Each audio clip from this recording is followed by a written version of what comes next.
Efforts to pass a new funding bill for Israel got even more complicated yesterday because of House Republican demands. Weijia Jiang is at the White House for us. Weijia, good morning to you. So how's the White House now responding?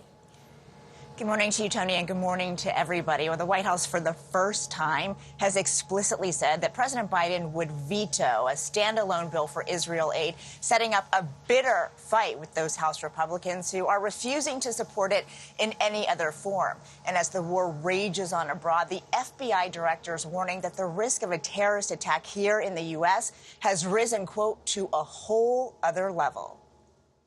It is a time to be concerned. We are in a dangerous period. A dire warning from FBI Director Christopher Wray that the terror threat level against the U.S. has not been this high since the emergence of ISIS. The gaps in our intelligence are real, and it's something that we have concerns about.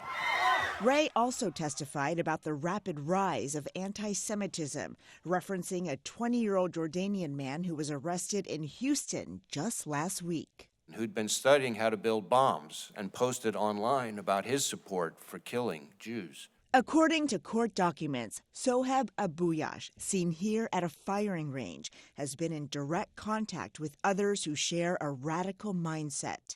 And in Nevada, a suspect faces charges for making violent threats toward Democratic Senator Jackie Rosen, who is Jewish. Not in the face of an intensifying strategic competition in the On Capitol Hill, protesters interrupted a hearing about President Biden's request for more than $100 billion in aid for Israel, Ukraine, border security, and Indo-Pacific nations like Taiwan, meant to keep China at bay. What happens in Ukraine and what happens in Israel matters not to just Ukraine and Israel. It matters to us. It affects our national security as well.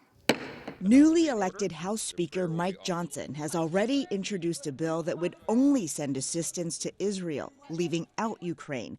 It also includes cutting funding already earmarked for the IRS. Tuesday night, the White House warned that the bill is bad for Israel, for the Middle East region, and for our own national security. And if the president were presented with this bill, he would veto it. It would be a huge mistake to separate this package. And even Senate Republicans are siding with the administration.